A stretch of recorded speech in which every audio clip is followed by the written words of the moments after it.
secretário de Estado e Internacionalização de Portugal, Eurico Brilhante Dias, que está em missão diplomática aqui no Brasil e será entrevistado pelo jornalista Marcelo D'Angelo. Boa tarde, Marcelo. Boa tarde, Eurico.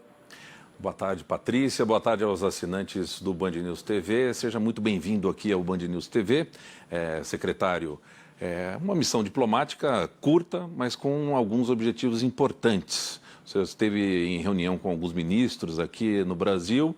Qual foi a impressão geral que é possível fazer até agora? Seja bem-vindo. Boa tarde a todos. A impressão é sempre muito positiva e é muito positiva porque o relacionamento entre Portugal e o Brasil é um relacionamento que tem laços históricos e de amizade que são muito profundos. E neste relacionamento entre Estados nós partilhamos interesses comuns, comunidades. Muitos portugueses vivem aqui no Brasil, muitos brasileiros vivem em Portugal e, portanto, essa aproximação torna a nossa relação é uma relação de grande amizade. Somos países irmãos, verdadeiramente irmãos. E as conversas que tive em Brasília com os senhores ministros foram conversas muito frutuosas. Primeiro porque temos assuntos bilaterais que vamos tratando e que vamos resolvendo, e depois porque Portugal e o Brasil são duas margens de uma grande ponte sobre o Atlântico que procura aproximar a União Europeia e o Mercosul, e esse é um trabalho conjunto que estamos a fazer. Esse é um dos assuntos mais discutidos, o acordo entre a União Europeia e o Mercosul. Portugal assume no dia 1º de janeiro a presidência da União Europeia. Nesse âmbito, nesse sentido, Brasil e Portugal podem, de alguma maneira, apoiar esse acordo que levou tanto tempo para ser costurado? Sim, foram 20 anos de negociações e nos últimos tempos foi um dos momentos mais felizes que tivemos, foi a possibilidade de chegar finalmente a um acordo. Agora trata-se de trabalhar para o implementar, para o fazer real, para que esse acordo chegue às empresas e chegue aos cidadãos, aos brasileiros, aos portugueses. E, portanto, nós vamos trabalhar e Portugal, na presidência da União Europeia, vai defender a mais rápida ratificação desse acordo. E estamos a trabalhar com o governo brasileiro também no sentido de poder reforçar os aspectos que nos parecem importantes para que esse seja um processo rápido. O Sr. Ministro dos Negócios Estrangeiros de Portugal, ainda a semana passada, faz hoje uma semana, assinou com outros ministros europeus uma carta à Comissão Europeia incentivando a rapidez na adoção do acordo. O acordo é muito importante politicamente, é um acordo que traduz uma vontade de aproximação das duas margens do Atlântico. Nós partilhamos muitos valores, os valores da democracia, da liberdade cívica e social, mas também da liberdade económica como algo que é fundamental. E por isso Portugal está na linha da frente na defesa do acordo, esteve na linha da frente para que o acordo fosse possível e está na linha da frente para tornar esse acordo uma realidade. Vamos continuar a trabalhar e foi com muito prazer que quer com a ministra Teresa Cristina, com o ministro Paulo Guedes, com os secretários na Agricultura, com o ministro Ernesto Araújo, foi possível partilhar esta vontade conjunta que temos de que o acordo seja rapidamente implementado. Nos últimos tempos, alguns países membros da União Europeia têm feito críticas ao Brasil, especialmente no que tange a questão da preservação ambiental. Essa é uma preocupação mundial. Mas, como o senhor colocou, o acordo ele beneficia ambas as partes, tanto os países do Mercosul quanto a União Europeia. Como tem sido enxergado as respostas que o governo brasileiro tem dado a esse assunto, especialmente da preservação ambiental? Falando muito pela positiva, eu devo dizer que a visita da Sra. Ministra da Agricultura do Brasil a Portugal foi um passo importante. Foi possível mostrar aquilo que partilhamos. Os dois governos, e estendo isso ao governo brasileiro, mostram vontade de colocar o desenvolvimento sustentável e o meio ambiente e a proteção do meio ambiente como algo que é muito importante para a nossa vida em comunidade e em sociedade. Portugal é um grande campeão das energias renováveis, da energia solar, da energia eólica a partir do vento. a redução de emissões é para nós um aspecto importante. E o governo brasileiro também partilha connosco muita dessa vontade de preservar o meio ambiente. E por isso comunicar isso na Europa é muito importante. E eu creio que o governo brasileiro já começou a fazer isso, comunicar essa sua vontade de estar ao lado do desenvolvimento sustentável, de um país que é subscritor do Acordo de Paris e de um país também comprometido na defesa do desenvolvimento sustentável. Na Europa, o governo português sublinha muitas vezes um aspecto.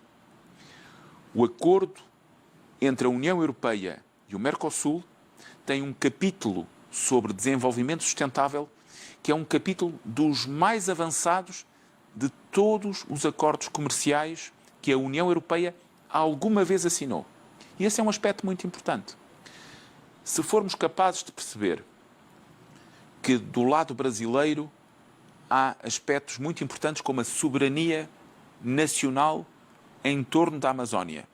Aliás, aspecto que Portugal não só compreende, como defende.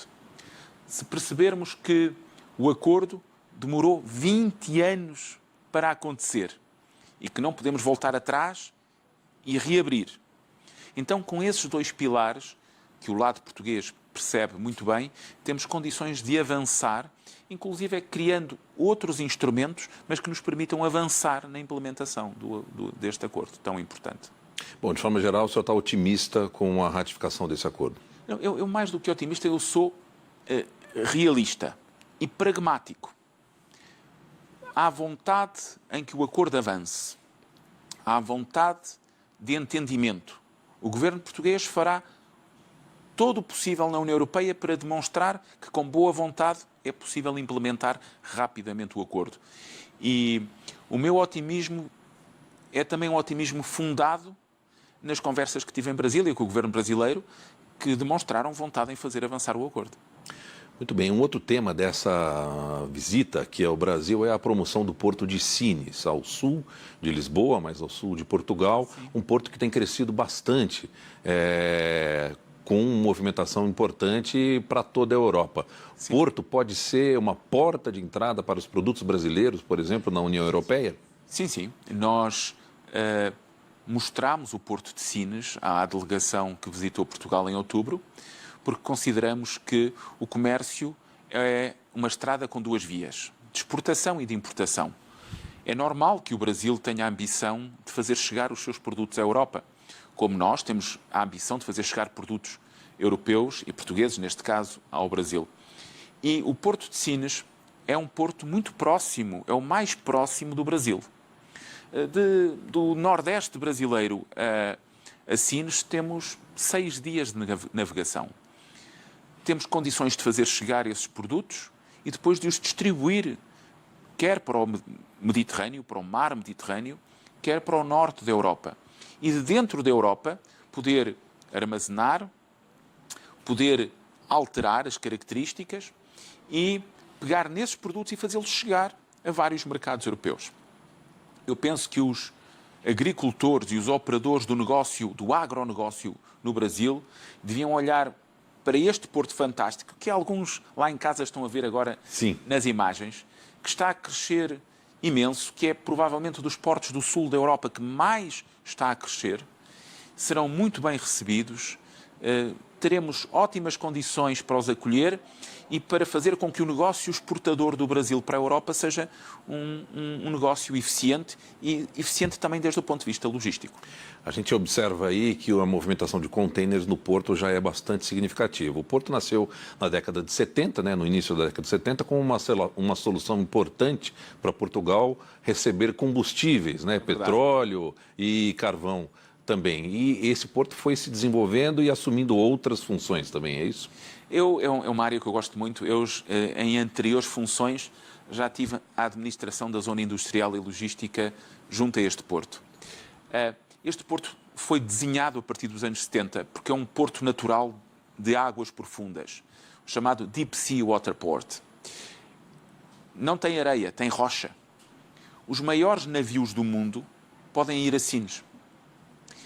E hoje em Sines nós temos navios que vêm da China, que vêm de Santos, aqui do Porto de Santos, que vêm dos Estados Unidos e que chegam a Sines e se cruzam com outra mercadoria que vem, por exemplo, do Mediterrâneo ou do Atlântico Norte, de grandes portos como Roterdão ou Hamburgo ou mesmo Antuérpia. As características físicas são de tal forma favoráveis que o porto está aberto todo o ano, sem fechar, e que pode receber qualquer tipo de navio, o que fez com que, quando os porta-containers começaram a aumentar e aumentar de dimensão, e hoje nós temos porta-containers que podem transportar 14 mil, 15 mil, 16 mil, até 18 mil containers de 20 pés, esses navios grandes não entram em qualquer porto na Europa. Não entram em Hamburgo, por exemplo. Têm dificuldades em ir a alguns portos atlânticos onde o fundo não é suficiente. Mas em Sines, qualquer porto, qualquer navio, qualquer embarcação pode chegar.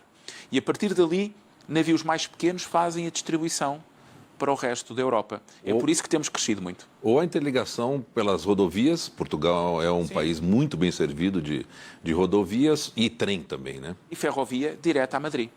Nós hoje já temos vários comboios ou trens, como dizem aqui no Brasil, em direção a Madrid, e com o investimento que estamos a fazer, não é uma promessa, é investimento que estamos a fazer na ferrovia em Portugal, nós chegaremos muito rapidamente a Madrid, servindo uma economia na Península Ibérica que é equivalente a 55 milhões de consumidores, mas que são 55 milhões de consumidores com uma renda anual equivalente a 25 mil dólares, em média. Portanto, é um grande mercado para ser servido pelo agronegócio, não só, mas também pelo agronegócio brasileiro, que o acordo com a União Europeia vem favorecer e que tem em Portugal uma excelente solução logística. Bom, eu não poderia deixar de comentar o assunto da pandemia. Portugal, Brasil, na verdade o mundo todo se debate para combater a disseminação, a contaminação do coronavírus. Qual é a situação hoje de Portugal? O senhor pode nos relatar? E se esse tema também fez parte das conversas que o senhor teve em Brasília? É possível alguma relação bilateral entre Brasil e Portugal também para unir esforços contra o coronavírus? A cooperação no combate a esta pandemia é um elemento sempre importante. Portugal, neste momento, enfrenta a segunda vaga e estamos a enfrentar a segunda vaga com eficácia, porque tivemos a oportunidade de combater muito bem a primeira vaga e na segunda vaga, e para a segunda vaga, nós comprámos mais respiradores, preparámos melhor o nosso Serviço Nacional de Saúde e estamos a combater essa segunda vaga com um pressuposto muito importante. É preciso defender as pessoas, a saúde das pessoas, mas pensando que temos que manter a economia aberta. Sem economia, nós não conseguimos viver. Sem saúde, não protegemos também a economia. E é do equilíbrio entre a defesa da saúde e a defesa da economia que o governo português tem procurado introduzir medidas que permitam equilibrar estes dois mundos. É impossível ter uma estratégia só centrada na saúde ou só centrada na economia. E por isso aquilo que procuramos é manter a economia aberta, protegendo as pessoas. E sabendo que protegendo as pessoas também servimos melhor a economia, e nesse sentido temos procurado introduzir medidas que, sendo eficazes para combater a pandemia, permitem ainda assim que a atividade económica vá funcionando. E isso é tão difícil, é muito difícil, é uma experiência única. É uma experiência única ser membro do governo e combater uma pandemia como esta. Mas acredito que vamos conseguir todos ultrapassar em 2021 esta difícil pandemia e fazer com que a economia volte a crescer. Amém. Assim seja. Muito obrigado pela participação, pela visita aqui ao Band News, a gentileza de participar aqui em nossos estúdios, ao secretário Eurico Brilhante Dias, que é o secretário de Estado de Internacionalização do Ministério de Negócios Estrangeiros de Portugal. Muito obrigado. Muito obrigado, Marcelo. Muito obrigado. Muito bem, Patrícia, voltamos com a atualização de notícias do Brasil e do mundo. É com você. É isso mesmo, Marcelo. Muito obrigada. Agora são 12h e 35 minutinhos. A gente faz uma rápida pausa aqui no Band News no meio do dia e já voltamos com mais notícias para você que nos acompanha. Até já.